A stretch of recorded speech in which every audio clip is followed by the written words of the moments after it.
Revenons un tout petit peu aux signatures électroniques que nous avions évoquées récemment. Dans le cas des États-Unis, les signatures électroniques sont définies de manière assez large.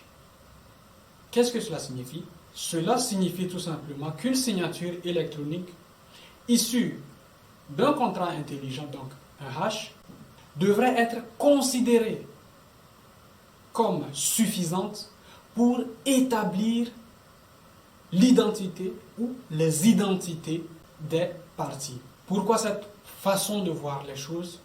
Eh bien parce que quand on va s'appuyer sur le hash, qui dans le monde, dans la sphère blockchain et DLT, constitue ce qu'on va appeler une forme de signature électronique, eh bien on va se rendre compte que ce hash a été produit par deux moments très importants. Par exemple, disons, lorsque nous déployons un contrat intelligent. Pour pouvoir le déployer, nous allons nécessairement utiliser une adresse publique au vu et au su de tout le monde et sa clé privée qui vont nécessairement appartenir à un portefeuille, ce qu'on va appeler un wallet qui sera détenu par un individu.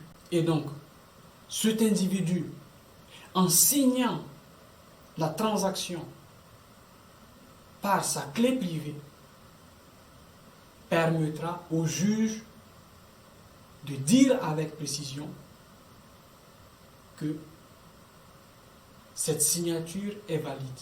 Bien. Allons-y un peu plus loin. Lorsque nous prenons la fameuse UETA pour Uniform Electronic Transactions Act, une signature électronique est définie comme, allons-y à la ligne parce que ça va être long, un son, un symbole, un processus électronique attaché ou associé logiquement à un enregistrement, ensuite exécuté, ou alors adopté par une personne dans l'intention de signer un dossier. Cette définition est ce que je peux appeler de loin la meilleure définition inclusive juridique que j'ai jamais rencontrée dans le monde du droit. Cette définition tient compte de tout ou quasiment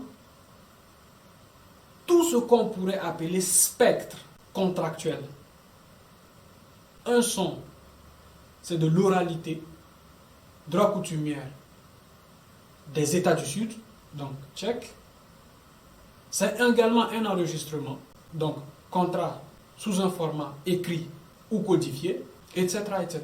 Donc ici, un son qui tient compte de l'oralité, la loi coutumière de certains États du Sud, un symbole également qui va dans le même sens, par exemple, lors des mariages traditionnels, lors des échanges dans certains États, de certains cachets privés qui symbolisent le sceau d'une famille, dans les États du Sud, mais également dans les États du Nord, ou tout simplement un processus écrit, comme le veut bien le droit civil romain.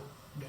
Donc, dans le sens de l'UETA, UETA, la clé privée et son adresse publique vont dans le sens contractuel exigé pour reconnaître l'identité d'une personne ayant la capacité légale de contracter.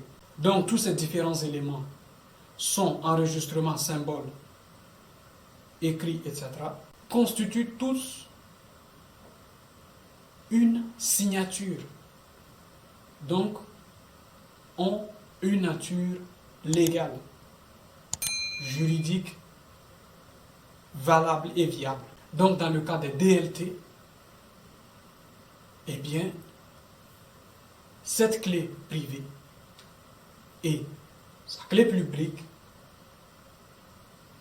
vont pour moi, dans ce sens-là, révolutionner fondamentalement le droit tel qu'on le connaissait aujourd'hui, en permettant à des pans entiers de la culture juridique de certaines populations qui sont plutôt habituées à l'oralité, à être considérées comme des outils juridiques valables. Voilà ce en quoi pour moi la blockchain aujourd'hui est une révolution, mais pas simplement une révolution électronique, mais surtout une révolution inclusive. Donc plus nous avancerons, plus nous évoluerons dans la définition du contrat intelligent, dans la définition juridique de la blockchain, et plus on se rendra compte que la clé privée et son adresse publique seront des éléments très essentiels dans le futur du droit, dans le futur du contrat et de la définition de la propriété privée, entre autres. Prenons un